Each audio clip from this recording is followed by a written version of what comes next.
So I met with multiple classes, and then in Fancy they brought the entire school to one room, and we went over the phrases, and then I taught them the numbers 1 through 10. And so it was something very simple. I had them bring out their notebooks, and everyone was able to take notes. And then I was able to do games and quizzes with them. And yesterday, when the children saw me, everyone was saying Ayo, BT Binafi, Bamba. They were, BT Rambawayu. And it was so simple that the children were able to get a hold of it really fast. It would be, for example, like this. And I would like for you to repeat after me. Nago. Nago. Nago. Nago. Nago. Nigiri. Nigiri. Niuma. Niuma. Nerebe. Nerebe. Nerebe. Nerebe. Nago. Nago. Nigiri. Nigiri. Niuma. Niuma. Nerebe. Nerebe. Nago. Nago. Nigiri. Nigiri. Niuma. Niuma. If you listen to the beginning of every word, it's because it's on your person. It starts with an N. So Nerebe, Nagu, Nigiri, Niuma, Nuhabu, Naruna, Nugudi, Nigachirik. Wait. Nanagu. Niyada. Niyada. Every word on your person starts with the letter N. And if you want to tell, if I want to tell you about your eyes, I'll say Bagu. That means, so if I'm Yours. pointing at a person, You. it's yours. It starts with the letter B.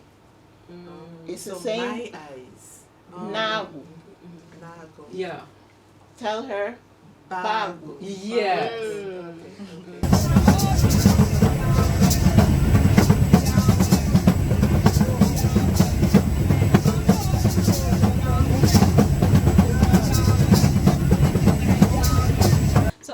This is a children's book that was wrote by teacher Emily Ramirez in Punta Gorda. And so when I came, the drummers that we have, they are doing their best, and they are very important and essential. So I actually gifted this kid's storybook, and they are grown men. They are grown men and women in the group. Because it has a translation of, it's written in English, but within the context of the book, it has Garifuna words. So for example, here it says, it turned out to be a real birthday. Fedu is a Garifuna word for party. So I felt for me to give the drummers this book, it was essential that they would read it for themselves at first, and where they can read the English and then pronounce 1 and 2 Garifuna words within the context. And that way it grasps, even for adults who are non-Garifuna speakers, to start from the basics up. And so I can leave this book here, but I feel like that would be one of the way of bringing academia into the schools, is basics, is mixing what we already know and making it, accommodate all age groups. It is important to say that at the earliest of stage, I recall the process of beginning to speak English, but the first language at home was Garifuna. And when I veered off experiencing speaking a little bit more English than the home language, I was actually told by my uncle Victor, he said, Frida, he said, please understand that you are special, and that you have your own language, and that you must nurture, protect, and preserve Garifuna. But you know what? if we are someplace, let's say we are maybe in the bush or in the marketplace, and there's a need for us to be able to run. And we say, Able go back Frida, Able go back. Because Frida doesn't speak the Garifuna language, Frida is not going to understand that what it is that we're saying to her. Then it means that we would have to say, run, Frida, run. And then we would all be caught because of you, Frida. Do you want us all to be caught? We were important.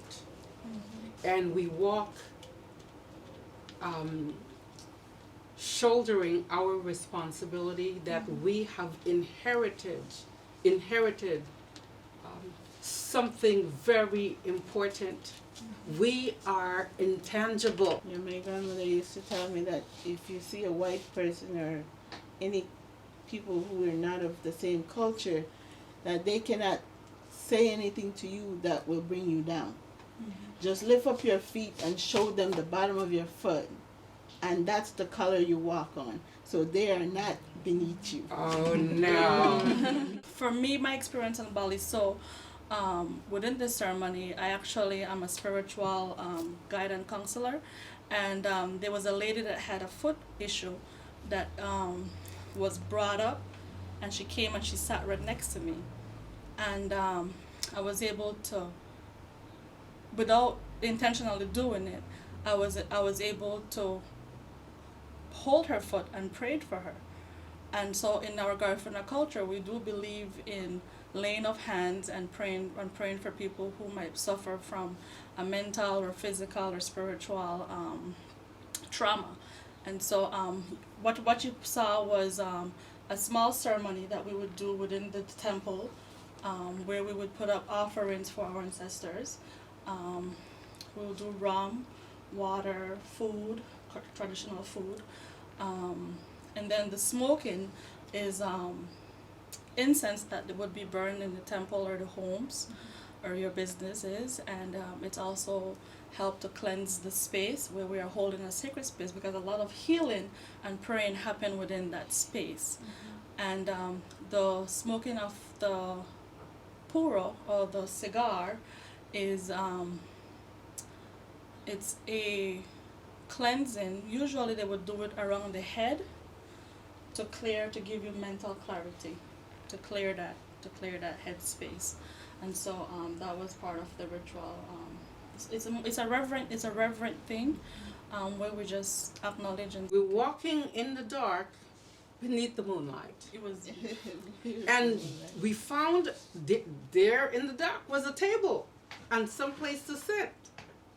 It all felt so familiar. We sat down, and out of the darkness walked this gentleman, and he said, "Well, no, they do, yeah." If it sounded like that, what are you doing sitting here? And wait, and you're women?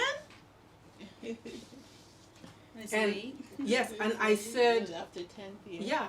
And then I asked the question. I said, "Please tell us who you are." And what did he say, Sue? Egbert Batiste. He wa- Elroy He Batiste. was a Batiste. What did we say we wanted? Sugar cane. And he returned back with sugar cane for us. We're sitting in the dark with our cane, with our sugar cane, just chewing away. It was like we'd done that before. Before you know it, he was gone. He returned back with what? Wax apple. Wax apple. And we're like, we're at home. This is heaven. It was where we were meant to be. I am grateful with one invitation given by Dr. Gill, but also with the awareness and the gifts of my daughter. When she knew she had to come, I knew that that her first trip to Yurumein wasn't going to be alone. And from that foundation, one invitation to Janice, and then say, I'm in. One invitation to Sue, well, Sue. And then to Esther, and to Cynthia Ellis. Before you know it, we all had our tickets way before time. How many people came in all? So like about maybe 7 of us. No, I mean the. Oh, overall, like about a little over 60. So in our spirituality, well, the way that our ancestors work is connected to our spirituality. Do you see how we're here together? Mm-hmm. Our connection means something, and that's why I was able to approach you with the message of removing what's on your head even now. That's what you were wearing, and I told you that you would have to remove it and to cover your head. Now, the messages are not for everybody. You received a specific message because it was meant for you to. So, my insight showed me who you were. Even in this moment, I cannot say who you are. But it was for the moment. I was protecting you.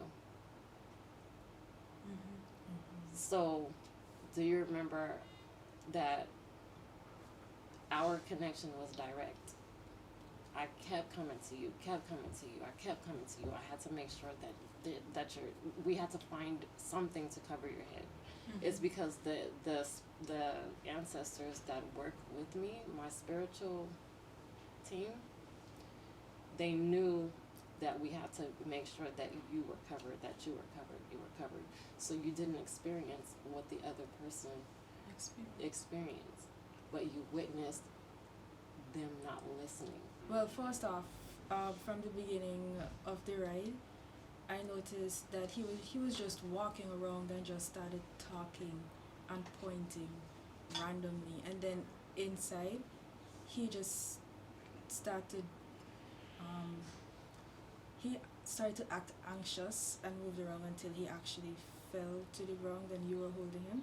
And then the other lady, she just started to dance. She's moved around and just started dancing around, waving her arms until she fell to the ground. And then you guys have to pull off the black piece of clothing off of them.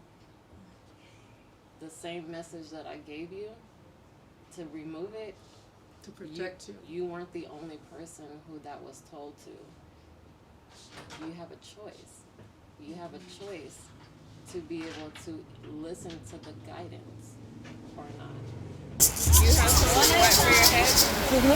You have something, you have to take that off. What is this? Everyone who needs to get their head covered, you need to find something to cover your head. We gotta get you something for your head. It's important to say ourselves. And sometimes there's what other people can see that we can't see. So, like I said, it was up to you. We worked together to make sure that your head was covered. You were obedient. There was something that told you that I need to do this and make sure that it's done.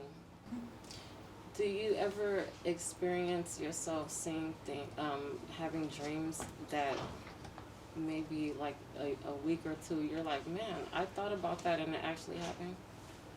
Deja vu. What's happened? So sometimes, depending on who you are and how you're connected, it can seem like deja vu until you realize that it's not. So what you experienced wasn't deja vu, because did you expect what you saw? No. So that's not deja vu. Right. Deja vu would have been that you said, oh my gosh, I've seen this before, or why did I think of this happening before it happened? You actually experienced seeing something else. When you work with indigenous people, it's important to be obedient to in that sacred space. If they said don't wear yellow, you don't wear yellow. And they should know better. So why does black have this effect on It was a sacred circle. It was a sacred ceremony. The black also signifies a dark energy. So wearing white is pure energy. So you change when you wear the black, it changes the whole dynamic, and then it allows that person to channel a darker spirit, because they're always lingering, trying to find someone to like, okay, I'm gonna take this one. So you have to take off that black to remove the dark energy that can come through you. We had to make sacrifices, where we were fasting a little bit more. We weren't having sex before we came. We were praying more. We were more in solidarity before we came. So we had to physically prepare ourselves as well for this trip. And those individuals should have been doing the same thing. And I will piggyback on that just a little bit.